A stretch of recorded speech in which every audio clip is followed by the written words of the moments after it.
It's me again. It's the real Jason Duncan with another special episode of The Root of All Success. Today, you're going to get to hear me have a conversation on a podcast with a good friend of mine named Mark Willis.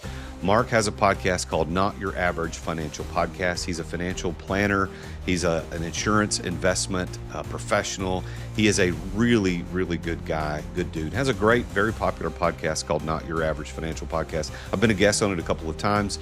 And this most recent time I was on there, I thought it was an interesting episode and thought I would release it here for you to listen. So I hope you enjoy and let me know what you think.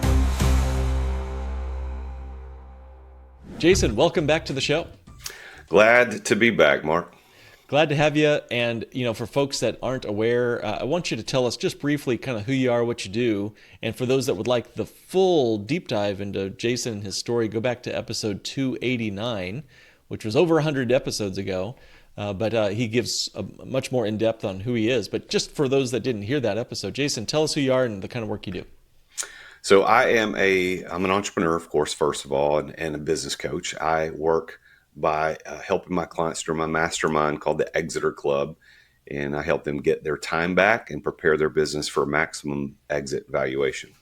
Okay, so we're going to talk all about that today because that's I think a chronic illness of most entrepreneurs is this leaking time out of our system. So we're going to talk about how to stop up that problem. But first, take us back to a year or two ago when you yourself were having some trouble regarding focus and attention on your own practice. Tell us what happened there. With Exeter Club, we were doing okay. We had added a couple members. We had lost a few members at the beginning of the year, and it was just natural attrition. But primarily, it was due to lack of focus on my part as the leader, as the facilitator of this unique club. And as a result of my lack of focus, I didn't realize it, but I do now. Is I saw members saying, "Well, there's not really a need to renew. There's not a need to stay in." And we were having trouble with, ads, getting people to come into the club, et cetera, marketing. And I had been teaching and preaching focus to my clients for quite some time, which I believe that focus stands for follow one course until successful. That's what focus means.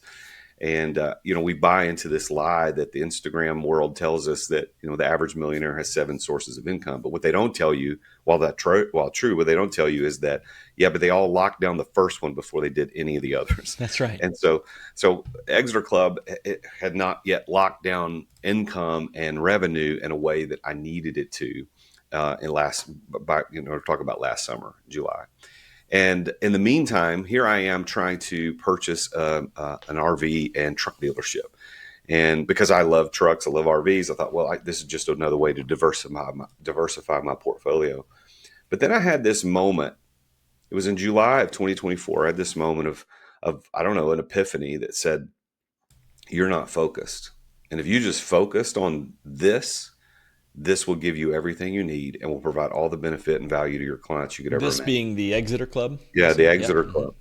And so I had already submitted an LOI and had already been in negotiations with the seller of this dealership. And so that was this epiphany happened in July. And I reached out to him, sent him an email, and I said, look, here's the thing. And what I didn't tell him, I wasn't even thinking about backing out because that would be a lack of integrity, and I wasn't going to do that. But I could set parameters, and I had made an offer and was waiting for him to return, say, hey, counter or tell me yes.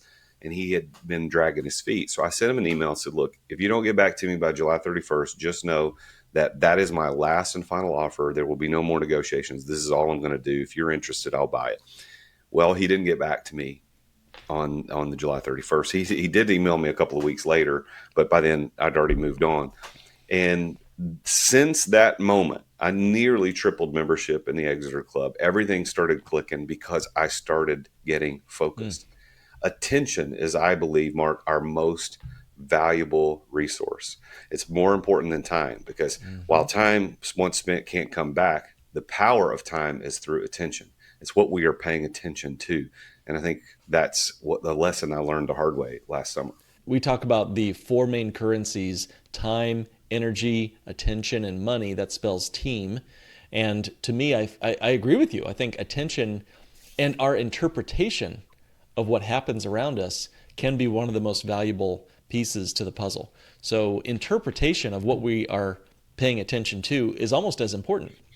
So you looked at your business, you were at first scattered and then focused, and your interpretation was, I will get a better return on my business. I'll have a more successful life if I pay attention to this other thing over here called the Exeter Club rather than this dealership. Now, for those listening, I just got to commend Jason in front of him here.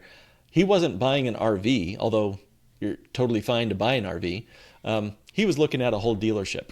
And that's the difference between a consumer and a wealth creator right there.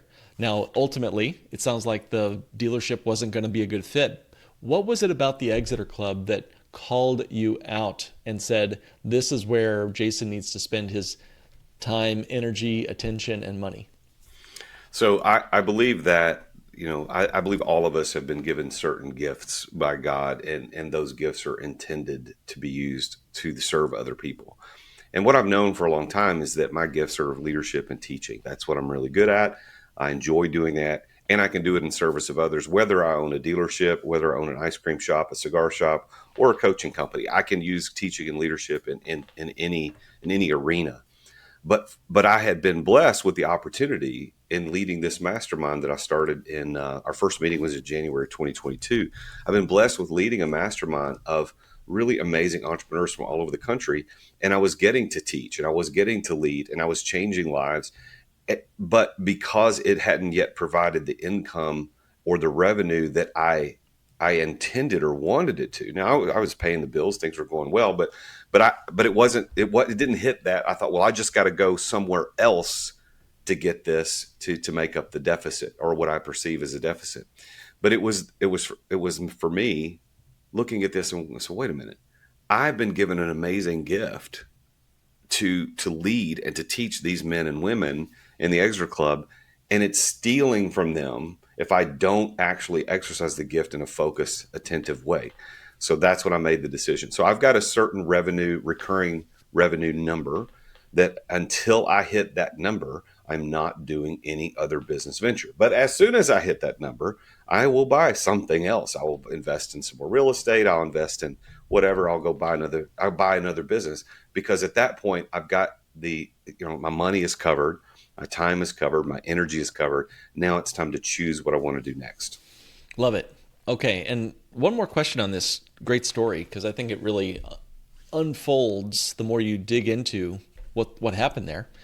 How did it feel for you when you decided to go just all in with Exeter? What was it about that internally for you? Well, it was freeing. I can tell you, I had a friend of mine who came. He actually spoke at one of the events I held last year. He's a very, very successful entrepreneur here in the Nashville area, and he had recently gotten into another business venture that was doing really well for him, and he talked to me about it, and just in not trying to induce me to come with him, but told me about it, and I said, "This is something I want to do too. I think this could not only aid my business, but it could aid a lot of people who are coaches." And so I started talking to him. I had a lunch with him, said, yeah, tell me all about it. And there's this clear path on how this could be a really amazing cash flow opportunity, appreciation opportunity, good business opportunity. Well, I started that conversation before I made the decision to Mm-hmm. focus. So I'd started the conversation with him. And then when I made the decision to focus, he had texted me back and said, hey, what's the status? We need to get together and kind of get this thing going. And I had to call him and I just came clean. And I said, look, man, I said, I want to do this, but not right now. And here's why. And I told him. And rather than being upset at me, because it would have helped him had I done what I was going to do. But rather than being upset at me, he said, man, I commend you. You didn't have to tell me this. You could have just said no, or you could have just gave me an excuse. He said, but I commend you for what you're doing. And I wish you the best. And I'll be here when you get ready. So that's that type of freedom when you're honest about it and you commit to it. That is the power of making a decision. I think the Yeah. pain of indecision is worse than the pain of a bad decision. You make Mm. a bad decision, you're going to suffer as a result of that bad decision. But leading up to that, you're going to suffer every minute because you haven't made a decision. Just make a decision, and oftentimes the decisions we make, we will figure a way to work them to our benefit. That's true. Yeah. A bad decision sometimes is better than no decision at all because at Hmm. least it frees you up You're no longer a slave to one choice. You now have multiple other choices, and you do want to be thoughtful about your choices. But yeah, if you're just dilly dallying, if you've been stuck in the tar sands of analysis paralysis because you are afraid of making the perfect choice, you'll never make any at all, and then down you go with the ship. That is correct. So you work in the Exeter Club to help business owners achieve time, focused attention, and I guess freedom. I mean, your shirt today, you're wearing the shirt. It says, "What does it say? Own it, don't run it." Yeah. So explain that for us a bit. What's the ethos of the Exeter Club? So we developed our own methodology called the XOS method, which stands for Exeter Operating System. For those that are familiar with EOS, the entrepreneurial operating system, this actually dovetails quite nicely onto the back end of that, because entrepreneur operating system, EOS, helps companies set up and run the right way, but it doesn't address the entrepreneur's need to not be involved in daily operations, nor does it address the need of the entrepreneur to prepare the business for an eventual exit. That's where XOS kind of picks up and takes off. Although it wasn't developed to do that, it was discovered after we developed it when we sat down with an EOS implementer at an event. It was like, oh, these two things like fit together like hand in glove. Hmm. But the XOS system is based on this premise and the idea that there are three tiers to the entrepreneurial evolution. If you look at it as a triangle, the bottom tier, which is the largest slice of that triangle, is tier one, what we refer to as owner operators. And this is where most entrepreneurs live their entire lives. They stay owner operators for most of their life. They're running the candy store, they're running the ice cream shop, they're running the grocery store, they're running the insurance agency, and they don't do, like, everything revolves around them. That's Mm-hmm. all they do. They show up every day. And if they don't show up, the business doesn't get done. That's an owner operator. It's tier one. Tier two, which is just above that, although still a lot smaller than tier one, is owner manager. Tier two owner managers now have teams and they have systems in place. And while they don't have to actually scoop the ice cream purchasing still goes through them. The decisions of who's working on the shift still goes through.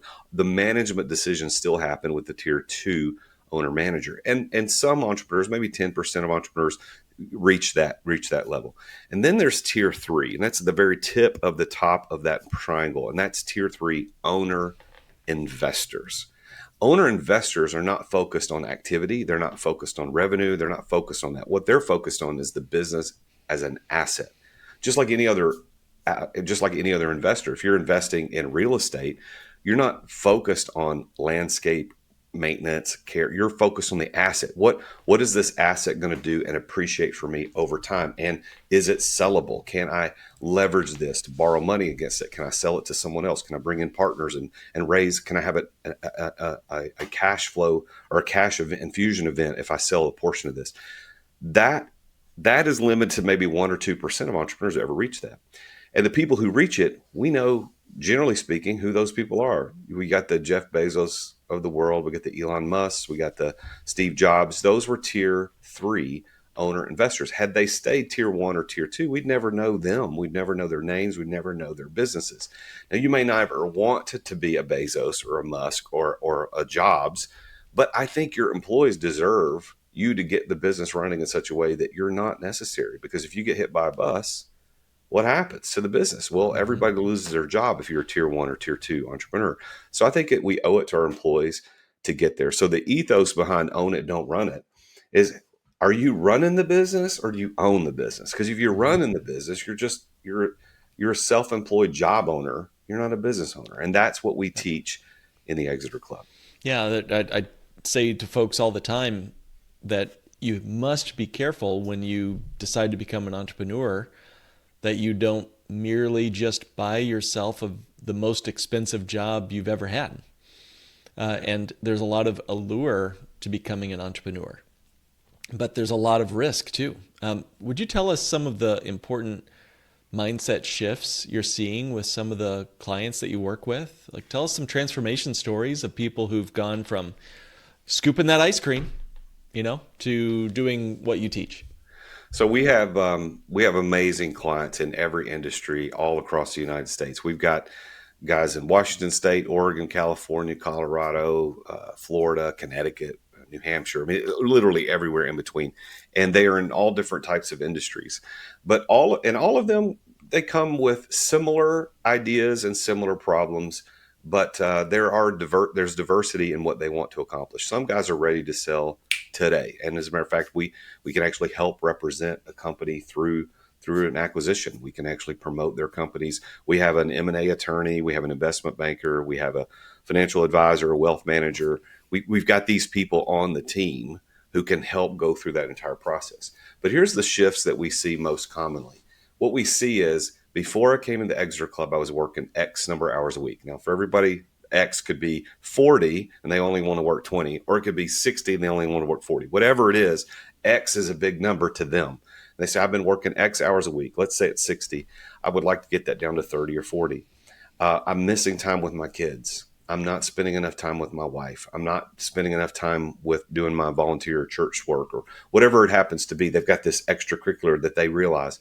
One of my clients came to me and said, about 6 months in, he told me over dinner, he said, if I had not hired you, I would have already shut the business down by now, and I would probably be delivering pizzas. Mm. And the reason he believed that is because his kids were way too important to him. He had small children. He's like, this business was stealing all of my time, and it was his fault. But the shift that I saw in him is that he shifted away from thinking that he had to do it all. Most entrepreneurs suffer from the hero syndrome, which is this syndrome that you have to save the day all the time because you're the best at it. And there's nothing that can hurt you because you've got the knowledge, the know-how, the money, the resources, the connections. You can make it work. And while that's true in the early days of any startup, that is the death knell of your ability to move into tier 2 and tier 3. If Elon Musk had, or Jeff Bezos or any of these guys I mentioned beforehand had held on to the hero syndrome, we would not know their names. Mm. So how do we let go of the hero syndrome? Well, you got to realize that there's an alternative. There's a better way to do this. And the cool thing about a mastermind, as it grows, the more people get in there and you start seeing it, it's this synergy in that community. Like, oh, wow, that guy was crying the blues 3 months ago, and now look at him. Look what's going on. I could do this too, and we can see how people grow. Now, it would be a lie for any mastermind leader or any coach to say that every client starts here and immediately goes up into the right without any hiccups. Mm-hmm. I've got clients that go up into the right and then all of a sudden slide back down lower than they were before, and then they take off again. That's just the nature of how entrepreneurship works. But the way you get out of the hero syndrome is the shift of understanding that there is another way and that other people are doing it and you can do it too. I think there's a certain amount of, I think a lot of entrepreneurs, they get into it for lots of reasons, lots of motivations. One of which you begin to really see what a privilege and a responsibility it is to care for your employees and make sure that they're financially set and that they're going to have that paycheck and have the career that they're looking for and find the dreams that they're reaching for in their lives with their families and more. And I think one of the biggest, realizations is that they're really relying on your ability to breathe in and out and have a heartbeat and all this stuff. And that should put the fear of God in most entrepreneurs, that they need a backup plan. They need, if they're Batman, there needs to be a couple Robins helping them out just in case you get hit by that bus. And then ultimately, as you've said, move to a point where you can see and understand your business as an asset, where you can exit without exiting, as you say. But Yeah. I'm curious, this idea of focus, is it mainly just that the entrepreneurs, back to that idea of focus here, is it that they perceive of themselves as indispensable? Is it that they can't be bothered to slow things down to hire and train? What is it about the entrepreneur that says, "Oh, I can do it myself. If it's going to be, it's up to me," as the old saying goes? The reason people believe that is that it has been true for so long. Mm-hmm. The reality is when we start companies, if it is to be, it's up to me. There is no alternative. You That's can't right. start a company day one, have a team 100% in place that you can trust to do it exactly the way you would do it. That doesn't happen. It's not the nature of human psychology. You have to build up to that. So the problem is we buy into the lie that that's the way it always has to be. And we don't think about, is there an alternative here? And what am I doing long term? But think about it this way. If you built a building, some sort of structure on some land, and you built one way in and no way out, what would everybody call that type of building? A jail. You would call it a Yeah. prison. It would be a dungeon Mm-hmm. because there's no way out. Businesses are built the same way, unfortunately. Most people start a business and they build a way in. They set up their LLC, they get their formation docs, they might have a business partner, they get some loans, they get an office space, and they start like, we're in business. And then you ask them 6 months from now, 7 months from now, 8 months from now, okay, now you're in business. What's the plan long term? What do you mean? What's the plan long term? Like, is there any way out of this in 10 years, 20 years? What are you aiming for? I don't care. I'm just going to do this. That's a dungeon. And you will Mm, end up being the one tortured. You will be chained to that desk forever. You might make more money than you did in the corporate world. And frankly, most entrepreneurs end up making more money than they did in the corporate world. But here's the thing, you have taken on significantly more risk. And for what? Just a mm, few extra shekels? That's not worth it. When I started my first big company, I had been a school teacher up until that point, and I had been making $38,000 a year. My wife had been working full time at an office job as well, and so we had a household income of somewhere between $70,000 and $80,000. We lived very comfortably. Of course, this is a long time ago. The world's gone nuts since that happened. But mhm. we were living very comfortably. Everything was fine. We couldn't do anything extravagant. We didn't drive brand new cars. We didn't have expensive things, but we had nice things. Well, okay, starting a business for the first year or so, first year or two, like I barely covered what I used to make, and then a little extra. But then it started to pop. And then I started making, several $100,000 a year, which is very, very different than it was when I was a school teacher. But what risk did I take? I took a risk at any moment. The business could come crumbling down. Where at least if I had a job somewhere, the risks, while still present, because those jobs can, as mine did, could go away at any moment without warning. But there's this perceived safety in that. Where in entrepreneurship, you're taking all the risk. You have to understand that if you're going to make more money, there better be some commensurate benefits with it. And that should be the fact that the money can come in without you having to be there.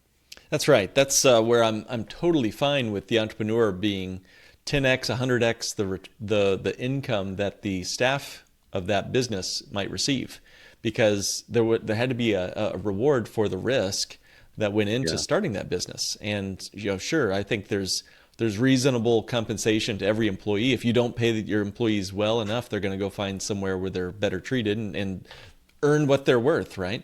But Hmm. there's an absolute, that's part of the reward, you might say, is the returns you might get in the profits from that potential business if you focus on it. And I think going back to the very beginning of this episode, you really brought this idea of focus to my attention. Thank you for that again, because there is something to it. If you know the first stream of income really needs to be figured out. There's a quote that says something like, "You don't need 12 baskets to diversify your funds. What you need to do is put all your funds in one basket and then watch that basket." Like, pay close attention to what goes on in that basket. People Yeah. talk about diversification as if it's a truism that you'll automatically succeed if you, quote, diversify. And that can be true with your finances and your portfolio, and it can be true with your businesses or your time. But if you are always diversified, that's called multitasking. And there's plenty of research that shows that you're not that successful. In fact, your brain isn't very good at multitasking. And I'd say the same is true with our portfolios too. This idea of diversification, even Warren Buffett says that diversification is just insurance against ignorance. That's what he calls it. So what if instead of putting all your money in 50 different index funds and you have no idea what any of them are doing, and they're all riding along on the same truck that might go off the cliff if the market crashes tomorrow anyway, what if you poured all of your finances into something that was predictable, guaranteed, a sure path to success? You focused. What does focus stand for again? Follow one course until successful. What if your financial course was contractually guaranteed to succeed, and you knew that before you even got started? Am I Certainly would right? make it easier, wouldn't Yeah, it? sure would make it easier. How much of your financial attention would you give to that, right? So you kind of see where I'm going with this. There's a similarity between determining your focused attention on your business and the bank on yourself concept, which I know you're a client and you're a participant and a part of the revolution with the bank on yourself strategy. Here's my question. If I poured all of my attention, financial and otherwise, into a bank on yourself designed policy, rather than 50 different index funds that I can't access for my business, if I had all or most of my net worth pouring into this warehouse for my wealth and it was liquid and accessible, how might that help aid me in my business as I'm starting a business, trying to grow a business, pay attention to my one business rather than diversifying my attention on 50 different index funds? I guess my question is, how does Bank on Yourself with its features and functions help me succeed in my business entrepreneur ventures? Well, I think there's a bigger psychological issue we could talk about that relates to this that I don't think you and I have ever talked about before. But what causes stress for us in life is too many open cycles at any one time. And an open cycle is described as any event, task, or thing that has to be done that you're aware of, you know you got to do something. So think about it this way: if I could grab a book here to illustrate. If I get, this is a small book. The Science of Getting Rich was a great book, by the way. It's a very thin book. And this book is called Systemology, and it's a little bit thicker, as you can see. It's a little bit thicker book. Okay, if you can imagine for a minute that everything you have to do, all your open cycles, which would include investing. So investing your money, which is what we're talking about. Investing, running your business, taking care of your family, taking care of your health, church obligations, your faith, whatever. You add all those things up. Got to do your taxes, got to get your oil changed in your car, you got to start mowing the grass because it's March and it's going to start before you too long. If you wrote every single open cycle down on one piece of paper and then bound it into a book, how thick would your book be? Now, the thicker the book, the more stress you're going to actually feel in life. That is a truism. It's a psychological reality. The deal is some of us feel we can have a thick book like this and feel like other people who start feeling stressed with a thin book. My wife doesn't handle stress very well, doesn't handle as good as me. Like she handles it pretty normally, but I'm pretty good. I can have a very thick book before I start realizing. The reason I'm bringing all this up is that investing and what you're going to do for what we call as retirement, which I don't believe in, but everybody would understand what I mean by that. But what we're looking at, retirement, investing, what we want to save for the future, those are open cycles. So if you've got money in crypto and you've got money in real estate, you've got money in stocks, you've got money in T-bills, you got money, like whatever, just list it. Those are all open cycles. They don't add pages to your book. Where the Bank on Yourself thing, if you get all of your money put in one place, that you, as you said, contractually is guaranteed to do X, Y, and Z, I've just eliminated a whole lot of other open cycles. So what did that do to me? Yeah. It lowers my stress. Lowers the stress, yeah. So banking yourself can lower your stress in that method, in that manner, if that makes sense. Fantastic. Yeah, and we didn't even touch on the idea that not only have you solved the problem, quote unquote, of needing to have cash ready for retirement, quote unquote, what that word means, but you now have liquid access to that cash all along the way to help you with the business, the lemonade stand that you're trying to run and hopefully exit someday. So I just love the conversations. Guys, you get to get a sneak peek here, but Jason and I have conversations in a regular way. We're having regular conversations. We've even put some of those conversations up on the behind the login for the Exeter Club. And I've been honored and privileged to get to serve many of your members through that process as well. As we wrap up today, Jason, what advice would you have for folks if they didn't take action? This is the last time they're going to hear your voice. What would you want to make sure they hear? And then hopefully they will take action. Where can they find you and how can they learn more from you? Well, so what I want to say, if this is the last time you'd ever hear me talk, I would say, what do you want? What do you want? Not today, but what do you want? Like, what are you trying to aim for? What is it you're trying to get? If what you're doing today is interfering with what you want, then you're not doing it right. So if you say, well, I want to have quality time with my family. I want to have I want my kids to grow up and love me and respect me. I want to have grandchildren who want to come hang out with me.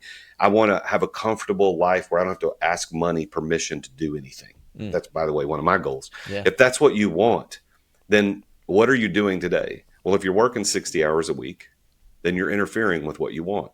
You're not, you say, well, it's going to provide a better life in the future. Well, you know what? Your kid doesn't care about the future. Your kid cares about today. Your wife doesn't care about the future. She cares about today. We've got to start doing what do we want? We got to do today what'll help us get there. And that could apply financially, spiritually. It could apply relationally, emotionally, psychologically. What do you want? So I would say, if that's what this is the last time you hear me, what do you want? And start working towards that. Now, if you want to get in touch with me, all you got to do is Google The Real Jason Duncan. You can find me anywhere. I'm going to be on LinkedIn. I'm going to be on Instagram. I'm going to be on YouTube at The Real Jason Duncan. And I'd be honored to have you reach out if you're interested in joining a mastermind. The Exeter Club is an amazing one. And we have great guests like Mark Willis come and speak to our members on a regular basis and are delivering really high quality content. So thank you for this opportunity, Mark. Well, thank you. And you're right. There's something powerful in the time we spend. And I want to thank our dear listener who spent the time. Time is the most valuable thing a man can spend. So thank you for listening. And thank you, Jason, for your time and the commitment you've made to focusing yourself for the benefit of so many entrepreneurs through the Exeter Club and beyond. So guys, definitely check it out. That's therealjasonduncan.com. And I'd be honored to answer any questions. And you're on our membership site too. So if folks want to reach you and just chat with you, guys, you can go to notyouraverage.mn.co and just say hi to Jason there as well. Jason, thanks so much for coming on the show today. It's been my pleasure. Attention business owners. Attention business owners. Feeling burnout from running your business? Uncertain if you're nearing burnout?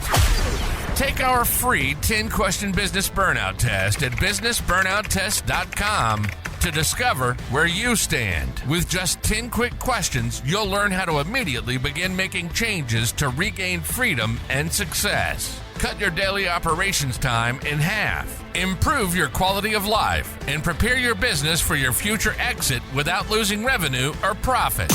Visit businessburnouttest.com now and take the test.